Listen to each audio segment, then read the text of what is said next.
বাংলাদেশে একাধারে ৩টি সংসদ নির্বাচন হয়েছে বিতর্কিত। এর মধ্যে 2014 আর 2024 সালের নির্বাচন ছিল একতরফা এবং 18 নির্বাচনকে সমালোচকরা বলে থাকেন রাতের ভোট। গণ অভ্যুত্থানের পর যে নির্বাচন হতে যাচ্ছে সেই ভোটেও সব দলের অংশগ্রহণ থাকছে না। 2024 সালের গণ অভ্যুত্থানের পর প্রথম যে জাতীয় সংসদ নির্বাচনটি অনুষ্ঠিত হতে যাচ্ছে, এই নির্বাচনে অংশ নিতে পারছে না ক্ষমতাচ্যুত দল আওয়ামী লীগ এবং তাদের জোটের শরিক বা মিত্র দলগুলোর কয়েকটি। এই নির্বাচনে মূলত অংশ নিচ্ছে গণ অভ্যুত্থানের পক্ষের শক্তি, বিশেষ করে 2014 এবং 2024 সালের ভোটে অংশ না নেয়া বিএনপি জামায়াত জোট। আসন্ন নির্বাচনটিও কারো কারো কাছে ভবিষ্যতে একতরফা হিসেবে মূল্যায়ন হতে পারে। কিন্তু নির্বাচনে অংশ নেয়া প্রতিদ্বন্দ্বী দুই জোট নেতারা বলছেন, সর্বস্তরের ভোটার, বৈধ দল ও প্রার্থীদের অংশগ্রহণ নিশ্চিত করলেই হবে অন্তর্ভুক্তি এবং অংশগ্রহণমূলক নির্বাচন। অংশগ্রহণমূলক বলতে আমরা বুঝি ভোটারদের অংশগ্রহণ, পার্টিকুলার কোনো দলের নয়। নির্বাচনটা হয় একটা আইনের ভিত্তিতে। দেশে ইলেকশন কমিশন আছে, একটা নির্বাচনী আইন আছে, সাংবিধানিক একটা বিধি আছে। আপনারা খেয়াল করবেন, সেই আইনের ভিত্তিতে যারা যারা নির্বাচনের যোগ্য হবেন, যারা যারা ইলেকশনের জন্য এলিজিবল হবেন টু পার্টিসিপেট দ্য ইলেকশন, আইনের মধ্যে যারা থাকবেন তারা ইলেকশন করবেন। That is called participatory, that is called inclusive.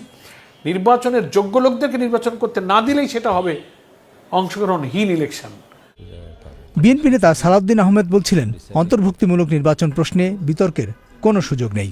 কেন এমনটি বলছেন তার ব্যাখ্যা এরকম যে ইনক্লুসিভ ইলেকশন মানে হচ্ছে যে আওয়ামী লীগ বিহীন নির্বাচন, বিকজ আওয়ামী লীগ কোনো পলিটিক্যাল পার্টি না। তারা একটা মাফিয়া গোষ্ঠী, তারা রাজনৈতিক চরিত্র হারিয়েছে, তারা এদেশে গণহত্যা চালিয়েছে, জনরায় হয়েছে গণঅভ্যুত্থানের মধ্যে দিয়ে, তারা এদেশে আওয়ামী লীগের রাজনীতি চায় না। তো সুতরাং ইনক্লুসিভ মানে এখন যারা রাজনীতিতে রেজিস্টার্ড আছে, ইলেকশন কমিশনের সাথে যাদের নিবন্ধন আছে, তারা নির্বাচনে অংশগ্রহণ করবে। এর মধ্যে দুই একটা ছোটোখাটো দল যদি ইলেকশন না করে, সেটা সবসময় হয়ে থাকে, তাতে কিছু যায় আসে না। এটা ইনক্লুসিভনেস চরিত্র থাকবে, গ্রহণযোগ্য হবে, বিশ্বাসযোগ্য হবে। 26-এর বিশ্বাসযোগ্য ও গ্রহণযোগ্য নির্বাচন হবে বলে যে প্রত্যাশার কথা বলা হচ্ছে, তাতে সন্দেহ এবং আশঙ্কার কথা জানাচ্ছে জাতীয় পার্টি। নির্বাচনে অংশ নেয় এই দলটির সন্দেহ কেন? আনকন্ট্রোলড, আনচেকড একটা ইলেকশনের দিকে বাংলাদেশ যাচ্ছে এবং ভোটের দিন এখানে স্থানীয় মব, স্থানীয় শক্তি, স্থানীয় যারা হোল্ড রাখে, তারা যা চাবে ভোটের দিন তাই হবে। বাধা দেওয়ার মতো কোনো শক্তি এখন পর্যন্ত আমরা দেখতে পাচ্ছি না। তো এই যে বলগাহীন বাধা না দেওয়ার ক্ষমতা ছাড়া একটা ভোট হচ্ছে, সেটার তো আসলে বিকল্প আরও অনেক কিছু হওয়া উচিত ছিল। জাতীয় পার্টি জামাতের ব্যানের সময়ও প্রতিবাদ করেছিল, জাতীয় পার্টি আওয়ামী লীগ ব্যানের সময়ও প্রতিবাদ করেছিল। গণ অভ্যুত্থানের পরে ক্ষমতাচ্যুত দল আওয়ামী লীগের রাজনৈতিক কার্যক্রম নিষিদ্ধ হয়েছে এবং দলটির নিবন্ধনও বাতিল করেছে নির্বাচন কমিশন। ফলে আওয়ামী লীগের সমর্থক ভোটারদের পছন্দের প্রার্থী থাকছে না এবার নির্বাচনে।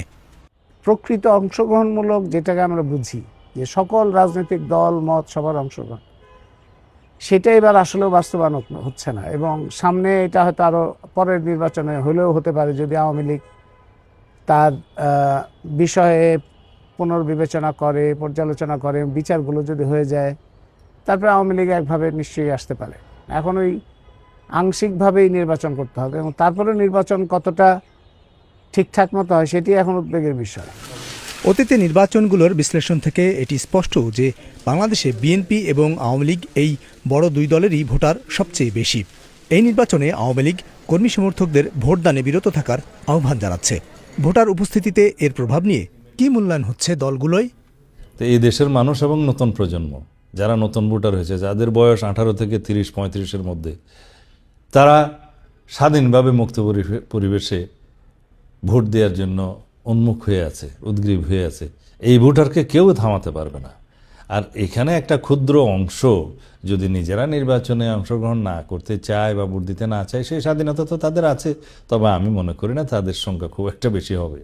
যে Awami League altogether vote ban করে, তাহলে কিন্তু কাস্টিংটা অবৈধভাবে করতে হবে এবং সেটাকে কেউ লুকাতে পারবে না। বাংলাদেশে 42,000 সেন্টারে ভোট হবে, সেখানে অবৈধ কাস্টিংগুলো একসময় ন্যাকেট হয়ে যাবে এবং ভোটটা তখন প্রশ্নবিদ্ধ হবে।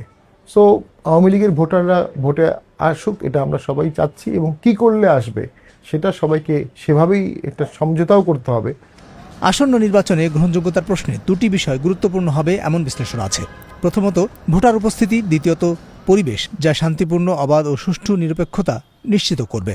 এখানেও আছে দুশ্চিন্তা। সংখ্যালঘু যারা আছে, জাতিগত ধর্মীয় সংখ্যালঘু যারা, তাদের মধ্যে আগের বিভিন্ন নির্বাচনে আমরা দেখছি তাদের মধ্যে একটা আতঙ্কের অবস্থা তৈরি করা হয় যাতে নির্বাচনে তারা না যায়। তাদের নির্বাচনে যাওয়া এবং না যাওয়া দুই দিক থেকে দেখার নিরাপত্তাহীনতা তৈরি হয়। সেই জায়গাটা তো নিশ্চিত করতে হবে যাতে তারা আসে, কারণ এটা তো একটা বড় অংশ। এখন মাজার আক্রান্ত হচ্ছে, ওরস আক্রান্ত হচ্ছে, বাউলরা আক্রান্ত হচ্ছে, এদের সাথে তো বিশাল জনগোষ্ঠী। এখন তারা যদি দেখে যে আমি একটা সহিংসতার মধ্যে পড়বো, কিংবা যারা এখানে নির্বাচন করছে, যারা দাপটের সাথে চলাফেরা করছে, তারা আমাদের উপরে আক্রমণ করতে পারে, তাইলেও তো ভোট সংখ্যা অনেক কমে যাবে। বিশ্লেষকরা মনে করেন এবার 50 থেকে 60% বেশি ভোট না পড়লে প্রশ্ন উঠতে পারে।